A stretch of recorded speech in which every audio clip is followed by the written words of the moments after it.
The Kurdistan National Congress criticised recent comments by US Secretary of State Antony Blinken for what they call baseless accusations against the PKK and echoing of Turkish propaganda. The United Nations Commission of Inquiry on Syria has called for an immediate ceasefire in the war-torn northeast region and condemns Turkey's destruction of civilian infrastructure as probable war crime. A United Nations fact-finding mission has issued a report exposing serious human rights violations at the hands of the Iranian government amid escalating international outcry. Residents of the Kurdish region of Iran, known as Rojhelat, light a ceremonial Newroz fire to mark both the changing of seasons at the Kurdish New Year and, amid political turmoil, the enduring spirit of Kurdish resistance. Learn more with Media News.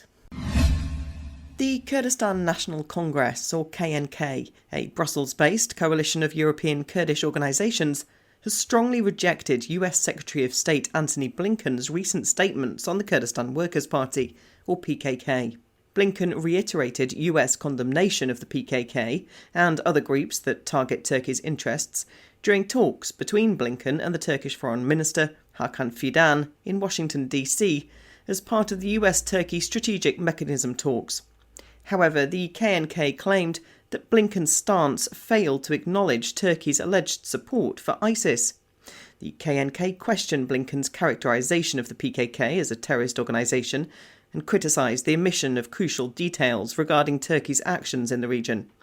Turkey aided and armed ISIS as proxy mercenaries against Kurdish populations in Syria and Iraq, the KNK said, citing statements by Brett McGurk, a US official involved in the fight against ISIS.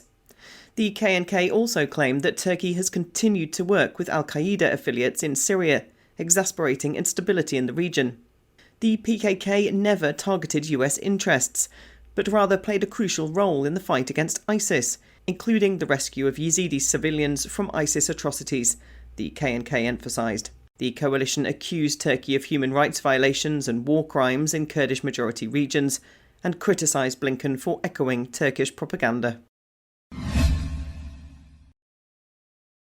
Syria is currently experiencing an unprecedented wave of violence, the United Nations Commission of Inquiry on Syria warned in a comprehensive report released on Monday, emphasising an urgent need for international efforts to bring about a ceasefire and effectively address the situation.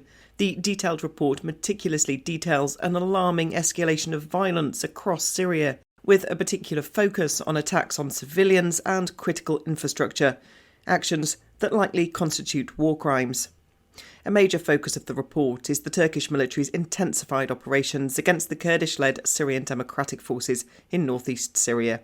The Commission condemned Turkey's airstrikes on power plants, which deprived nearly 1 million people of water and electricity in clear violation of established humanitarian norms, as well as targeted airstrikes on civilians. The Commission said, civilians have also been killed in targeted airstrikes that fit a pattern of Turkish drone attacks. Such attacks may amount to war crimes.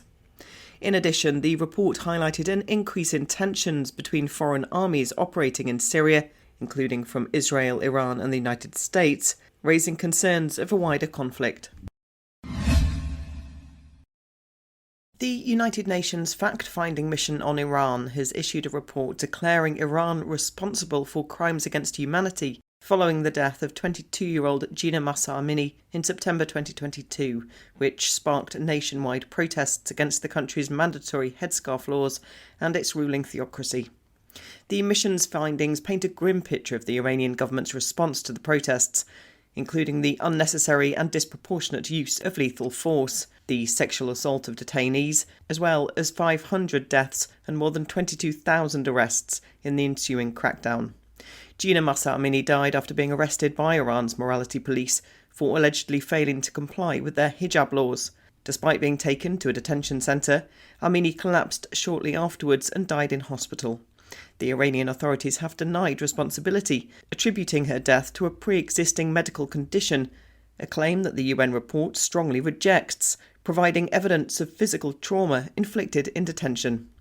The report outlines the violent crackdown on the protests, which evolved from calls for women's freedom to a broad challenge of the rule of the supreme leader, Ayatollah Ali Khamenei. The report said, credible figures suggest that as many as 551 protesters were killed by the security forces.